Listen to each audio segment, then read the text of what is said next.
எல்லாருக்கும் வணக்கம். ரொம்ப லேட் ஆகிடுச்சு. இன்றைக்கி 2-3 ப்ரெஸ் மீட்னால நீங்களும் கொஞ்சம் 4 வரைக்கும் நல்லது இருந்தால் எதுவுமே தப்பு இல்லை. நாயகனில் தொடங்கிடுச்சுன்னு நினைக்கிறேன். முதல்ல காடா சார், பிருந்தா சார் சொன்ன மாதிரி காடா இல்லை, எனக்கு காடு. நானும் சாரும் ஒரு ஆஃபீஸில் குறைந்தபட்சம் நான் உள்ளே போனேன்னா சாரோட ஒரு 2 மணி நேரம் 3 மணி நேரம் பேசிகிட்டு இருப்பேன். எனக்கு இங்கிலீஷ் தெரியாது, ஹிந்தி தெரியாது. அவருக்கும் இப்போ சொன்னார் மேடையில், அவருக்கும் அப்படியெல்லாம் சரியாக தெரியாது. ஆனால் ஃபிலிம் லாங்குவேஜில் பாஷையெல்லாம் கடந்து ஹார்ட் டு ஹார்ட் கனெக்ட் ஆகிறப்போ பாஷையே விஷயம்ங்கிறது தெரியும். வெளியில் இருந்தவங்களாம் யோசிப்பாங்க, இவனும் ஒழுங்காக இங்கிலீஷ் பேச மாட்டேங்கிறான், ஹிந்தியும் தெரியாது, இவங்க 2 பேரும் எப்படி அவ்வளோ நேரம் பேசிகிட்டு இருக்காங்கன்னு எல்லோரும் குழப்பமாக இருக்கும். ஏதோ ஒரு வகையில் 2 பேரும் அப்படி கனெக்ட் ஆகி பேசுவோம். தயவு செஞ்சு ஒரு நிமிஷம் கேட்கலாமா? இந்த பாஷை தான் உங்களுக்கு புரியல, நீங்கள் பேசிட்டே இருந்த அப்படி. சார் ரஜினி முருகன் அந்த படம் ரிலீஸ் ஆகிறதுக்கு சார் இல்லைன்னா அந்த படம் ரிலீஸ் ஆகிருக்காது. அப்போ நான் பையா படம் ஹிந்தியில் பண்ணுறதுக்காக தான் சார் என் கூட சைன் பண்ணுறதுக்காக வந்தாங்க. அந்த டயத்தில் ரஜினி முருகன் ரிலீஸுக்காக மிகப்பெரிய ஒரு எங்களுக்கு இருந்தப்போ சார் பாம்பேலேயே இல்லை, பாம்பே ஒரு ட்ரிப்பில் இருக்காங்க. அப்போது நான் தவல்காடா அவங்க பையன் எனக்கு பெஸ்ட்டு ஃப்ரெண்டு. எனக்கு அவங்க தான் அவ்வளோ பெரிய ஹெல்ப்பு. இதில் அவங்க பேர் இருக்கும். அவங்க மூலமாக நானும் போஸும் பாம்பேயில் இருந்துட்டு சார் டூரில் இருந்துட்டு அங்கே இருந்துட்டு எங்களுக்காக ஒரு 14 கோடி ரூபா அங்கே அனுப்பி வச்சாங்க. அவங்க இல்லைன்னா அந்த படம் ரிலீஸ் ஆகிருக்காது. அவ்வளோ பெரிய உதவி எங்களுக்காக பண்ணாங்க. அவங்க லைஃப்பில் நான் என்றைக்குமே மறக்க மாட்டேன் சார். தேங்க்யூ. இவ்வளோ பெரிய படம் இத்தனை நாள் கழித்து இன்றைக்கி இவ்வளோ இடத்துக்கு சேர்ந்துருக்குன்னா அவங்களுடைய மிகப்பெரிய சப்போர்ட். சாதாரணமாக தொடங்கினவங்க. மதியுடைய டைமிங்கை பற்றி நீங்கள் சொன்னீங்கல்ல நிவாஸ், டைமிங்னா சார் 7 மணினா 7 மணி, ஒரு நிமிஷம் முன்னாடி இருக்காது பின்னாடி இருக்காது. நான் காடா சார்ட்ட நான் காடுன்னு அவர்கிட்ட சொல்கிறேன். அவர் அவர்கிட்ட கேட்பேன், சார் உங்களுக்கு கடவுள் நம்பிக்கைலாம் உண்டா அப்படின்னு நான் ஒரு தடவை கேட்டேன். லிங்குஜி, ஒரு இடத்துல ஒரு ஆள் 7 மணி நேரம் கண்டினியூவாக உட்காந்து ஒர்க் பண்ணக்கூடிய ஒரு திறன் இருந்துச்சுன்னு சொன்னால் கடவுளே அவங்க கூட இருப்பார். இந்த கடவுள் நம்பிக்கை இல்லை இருக்கோ இல்லையோ, உழைப்பு மேலே ஒரு மனிதனுடைய மாபெரும் அந்த உழைப்பு மேலே நம்புகிற ஒருத்தர். ஒரு வருஷத்துக்கு 189 படங்கள் இந்தியில் ரிலீஸ் பண்ணக்கூடிய மாபெரும் ப்ரொடியூசர். கும்கி 1க்கு ரஜினி சார் கமல் சார் 2 பேரும் இந்த விழாவில் வாழ்த்துனாங்க. ஆனால் ரஜினி சார் கமல் சார் படத்தையே இந்தியில் ரிலீஸ் பண்ணக்கூடிய மாபெரும் ப்ரொடியூசருங்க வந்திருக்காரு. அவருடைய வாழ்த்தும் அவருடைய ப்ரொடக்ஷன் ஹவுஸ் இருக்கிறப்போ மதிக்கு மிகப்பெரிய கொடுப்பினை. எவ்வளோ பெரிய வார்த்தை சொன்னாங்க. அந்த வார்த்தையை நீங்கள் திருப்பி சொல்கிறதுக்கு அவ்வளோ கூச்சப்பட்டீங்க. மாபெரும் அவர் மனிதர் வாயிலேருந்து அப்படி வரும்போது அது நம்மளுக்கு பெரிய ஆசீர்வாதம். நன்றி சார். இப்போது இந்த படத்துடைய டைரக்டரை பற்றி இந்த படத்தை பற்றி பேசுறதுக்கு முன்னாடி கொஞ்சம் டைம் ஆச்சு. இருந்தாலும் எனக்காக சின்ன டைம் எடுத்துக்கிறேன். ஒரு குட்டி லவ் ஸ்டோரி. இந்த படத்தில் லவ் இல்லை, இது வேறு சேலா ஃபிலிமு. ஆனால் எங்கள் லைஃப்பில் மதி எங்கள் வீட்டுக்கு வந்ததுக்கு ஒரு லவ் ஸ்டோரி இருக்குது. அதை பற்றி மட்டும் நான் சொல்லிவிட்டு விழாவை பற்றி பேசுகிறேன். அப்புறம் குறிப்பாக எங்கள் டைரக்டர் பிரபுசாரம் பற்றி அதுக்கப்புறம் சொல்கிறேன். எங்கள் குடும்பத்தில் நாங்கள் 4 பசங்க. எங்கள் வீட்டில் பெண் பிள்ளைகள் இல்லை. இருந்த ஒரு பொண்ணு சின்ன வயசுலேயே இறந்துச்சு, மஞ்சுளான்னு பேர்.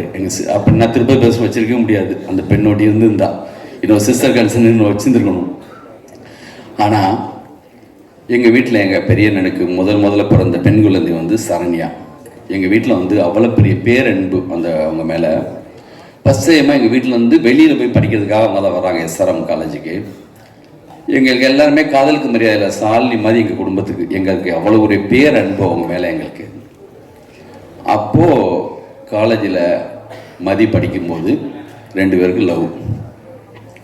எங்களுக்கு லேட்டாக தான் தெரியும் இந்த விஷயம். ஒரு டயத்துக்கு பிறகு கல்லூரி முடிச்சு வந்த டயத்தில் கல்யாணத்தை பற்றி ஆரம்பித்தா ஒத்துக்காது, கல்யாணம் வேணான்னு சொல்லும். எங்கள் அண்ணனுக்கு அன்னைக்கு எல்லாருக்கும் லேசாக ஒரு சந்தேகம் வந்துச்சு. எங்கள் அம்மா கேட்டு விசாரிக்கும் போது தான் தெரியுது ஒரு கதை ஓடிட்டுருக்குன்னு. ஆனால் எந்த அளவுக்கு நேர்மைன்னு சொன்னால் வீட்டில் உள்ளவங்க ஒத்துக்க வைக்கணும். போர்ஸாக இங்கேருந்து போயிடக்கூடாது. குடும்பம் முக்கியம் ஒரு பக்கம். இத்தனை ஐயா இவ்வளோ பேர் இருக்காங்க, அவங்கள மீறி நம்ம பண்ண முடியாது. ஆனால் அவர் மேலே எனக்கு லவ் இருக்குது. டெய்லி எப்படின்னா வீட்டில் பெரிய ஒரு பிரச்சனை, மாபெரும் பிரச்சனை ஓடிட்டுருக்கு. ஃபஸ்ட் டைம் எங்கள் லைஃப்லேயும் அதை மீட் பண்ணுறோம். பார்த்தா எங்கள் பெரியண்ணா ஒரு பக்கம், எங்கள் போஸு, சின்னண்ணன், அம்மா, பெரிய அப்படி ஒரு சோகமான ஒரு காலகட்டம் அது. வீட்டுக்கு போனால் அப்படி ஒரு எங்கள் பெரியண்ணா முகத்தில் பார்க்கவே முடியாது. என்னடா இப்படி நம்ம வீட்டில் அப்படின்னு ஏதோ மிகப்பெரிய விஷயம் அவங்கள பொறுத்த வரைக்கும். இந்த கதையெல்லாம் ஓடிட்டு இருக்கப்ப சரணியா என்ன பண்ணுன்னா எகெயின்ஸ்டே கிடையாது, ஆனால் பட் எல்லா வேலையும் இழுத்து போட்டு செய்யும். பாத்திரம்லாம் அப்படியே சிம்பத்தி வரணும் மேலே, இவங்களா பார்த்து அனுப்பி வைக்கணும், அந்த ஒரு மூடு. போஸ் ஒரு பக்கம், டேய் கோயம்புத்தூரில் முக்கியமான ஆள் இருக்கார், எனக்கு மில்லு ஓனர், செட் பண்ணிடலாமா, தூக்கிடலாமா, அந்த ரேஞ்சுக்கெல்லாம் ஆள் செட் பண்ணி, டேய் கொஞ்சம் அமைதியாடுறா, இது அது இப்படி. நம்ம பையன் வினோத் ஒரு பக்கம், அவங்களுக்கு எமோஷன் எல்லா சைட்லேருந்து அப்படி ஒரு கோபம் தாவம். அந்த காலகட்டத்தில் ஒரு நாள் ஆஃபீஸ் வந்து அப்படி மதி போஸ் உள்ளே விடக்கூடாது, டென்ஷன் ஆகிறான், நீ அமைதியாக உள்ளன்னு சொல்லிட்டு நான் மீட் பண்ணேன் மதியை. வந்துட்டு என்கிட்ட பேச ஆரம்பிச்சு. அப்படி அவங்க கண்ணீரோட என்கிட்ட பேசின விதம் இருக்குல்ல, சரண்யா மூலமாக ஃபேமிலி இருக்கிற எல்லாரை பற்றி தெரிஞ்சிருக்கு. எங்கள் அம்மானா என்ன, எங்களுடைய அண்ணன்னா என்ன, நான் என்ன, எல்லாத்தையும் சொல்கிறாரு.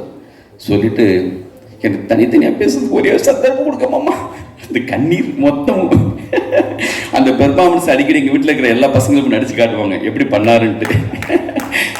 சரின்னு சொல்லிட்டு அப்படி அழுது என்கிட்ட கேட்குற. அப்படி எனக்கு பயங்கரமாக ஃபீல் ஆகிடுச்சு. நான் ஒன்றே ஒன்று சொன்னேன், நீங்கள் கிளம்பி போங்க, ஒரு ரைட் டயத்தில் இதுக்கான ஒரு சரியான ஒரு இதை வந்து நாம் ஏற்படுத்துவோம், நான் பார்த்துக்கிறேன்னு சொல்லி அனுப்பி வச்சேன். அதுக்கப்புறம் வீட்டில் உள்ளவங்களை தனித்தனியாக சமாதானப்படுத்துறதுக்கு எவ்வளவோ முயற்சி போயிட்டே இருக்குது. நான் வந்து இந்த சோகத்தை கண்டினியூவாக என் லைஃப்பில் என்னென்னா, படத்தில் கூட கண்டினியூவாக சோக சீன் எனக்கு பிடிக்காது. வீட்டில் ஆனால் இந்த கண்டினியூவாக இவ்வளோ சோகம் போயிட்டே இருக்குது, இது எப்படா உடைக்கிறதுன்னு ஒரு சாமியார் வேஷம் போட்டு கூட நான் வீட்டுக்கு ஒரு தடவை போகிறேன். அம்மா காசிலேருந்து ஒரு சாமியார் வந்திருக்காராம், வந்து ரிசீவ் பண்ணுங்கன்னு சொல்லிட்டு உண்மையிலேயே 7ஆம் மாதிரி கெட்டப் மாதிரி போட்டுலாம் வீட்டுக்கு போய் எங்கள் அம்மாலாம் ஐயா அப்படி காலெல்லாம் வந்து விழுந்து எல்லாம் விழ சொல்லி நான் சொன்னேன், இந்த மாதிரி இந்த வீட்டில் ஒரு லவ் மேட்டர் போயிட்டுருக்கு, அது பாசிட்டிவாக தான் முடியும் அப்பெல்லாம் சொல்லி அதுக்கப்புறம் தான் உள்ளே வந்தவர். லவ் பண்ணி ஒத்துக்கிட்டு கல்யாணம் நடந்துச்சு. அந்த ஆல்பம் புரட்டி போஸ் பார்க்குறாரு, ஹீரோ மாதிரி இருக்கார்ல, முத சொன்னது போஸு. அதுக்கப்புறம் ஒவ்வொருத்தராக சொல்ல ஆரம்பிச்சு, ரொம்ப நல்லா இருக்கு பார்க்குறதுக்கு, இவனே நடிக்கலாங்க அப்படி சொல்லி தான் அவர் ஹீரோவாக உள்ளே வந்தார். அதை பிரபுசலம் சார் மாதிரி ஒரு டைரக்டர் பார்த்துட்டு அவருக்கு ஆடிஷன் வச்சது, இந்த படத்தை செலக்ட் பண்ணார். இந்த படம் எவ்வளவோ காலதாமதமாக இருக்கலாம், ஆனால் இப்போ ட்ரெய்லரிங் சாங் பார்க்கும்போது காடா சார் சொல்கிறாங்க, அச்சா டைரக்டர், என்ன ஒரு டைரக்டரியா, என்ன ஷார்ட்ஸு அப்படின்னு. இந்த இதுதான் சார் உங்களுடைய வெற்றி. ஒவ்வொரு முறையும் சங்கர் சார் என்னை பார்க்கும்போது சொல்லுவார், தனியாக பிரத்யேகமாக இவருக்கு மட்டும் எங்கெங்கே கிடைக்கும் இந்த மாதிரி லொக்கேஷனு, எப்படிங்க தேடி போகிறாரு. மைனாவாகட்டும், கும்கி ஆகட்டும், எங்களுடைய கம்பெனியில் மாபெரும் மரியாதை. அந்த கும்கி திருவண்ணாமலையில் ரிசல்ட் பார்க்கறதுக்காக போகிறேன். உள்ளெல்லாம் அந்த வெஹிக்கிள்ஸ்லாம் வைக்க முடியாமல் வெளியில் காரு, அந்த மாதிரியான ஒரு கூட்டம். அதெல்லாம் சொல்கிறாங்க அந்த தேட்டருக்காரங்க, இந்த மாதிரி உலக சுற்றுவாலிமன், திரிசூலம், ஒருதலை ராகம், 16 வயதிலே, இந்த மாதிரி மாபெரும் பட்டியல் கொடுக்குறாங்க. இந்த மாதிரி முரட்டுக்காலை, இந்த மாதிரியான படங்களுக்கு தான் இந்த மாதிரி தேட்டரில் கூட்டம் நிற்கும் அப்படின்னு சொல்லி. என்ன கலெக்ஷன் அந்த படம். இன்றைக்கெல்லாம் இருந்தால் இன்றைக்கி போகிறாங்களே இத்தனை கோடின்னு அப்படி போட வேண்டிய ஒரு படம். அப்படி ஒரு சாங்கு.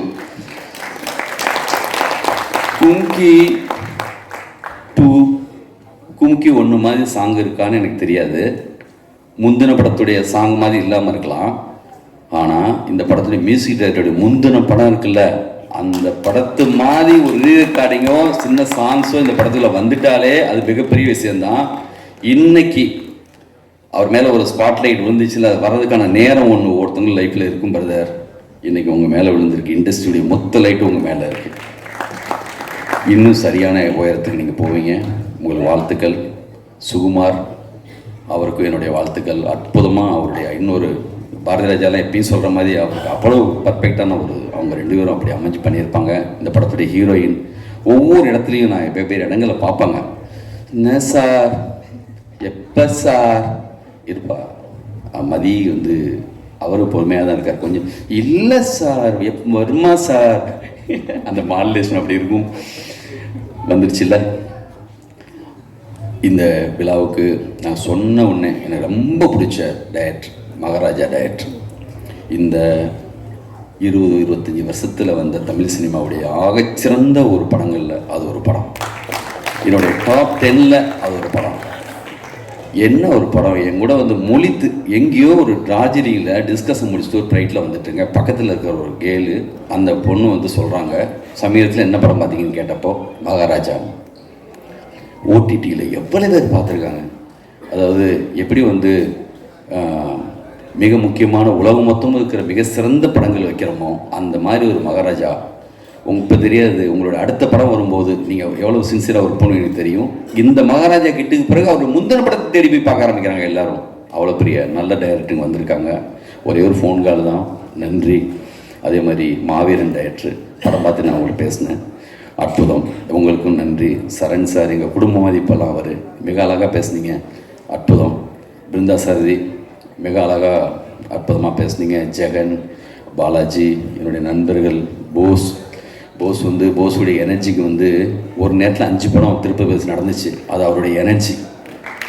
போஸ் வந்து காடா சார் மாதிரி ஒரு சப்போர்ட் இருக்கும்போது கண்டிப்பாக எங்களுக்கு எந்த குறையும் இல்லை. லைஃப்பில் வந்து மறுபடியும் நாங்கள் வந்து திருப்பி சரியான விஷயங்கள்லாம் செய்வோம். இந்த விழாவில் என்னுடைய அசிஸ்டன்ஸு, சாருடைய அசிஸ்டன்ஸ் எல்லாருக்குமே வந்து நான் வந்து தேங்க்ஸ் சொல்லிக்கிறேன். இந்த விழாவை அழகாக எடுத்துகிட்டு போனீங்க. தம்பி உங்களுக்கும், இந்த விழாவுக்கு வந்திருக்க எல்லாருக்கும், யார் பேர் நான் விட்டேன்னு தெரில, நன்றி. மறுபடியும் இந்த படத்தை பெருசாக கொண்டு போகக்கூடிய எல்லா தகுதியும், நல்லா இருக்கிற விஷயத்தை நீங்கள் என்றைக்குமே வந்து விட்டு கொடுக்க மாட்டீங்க.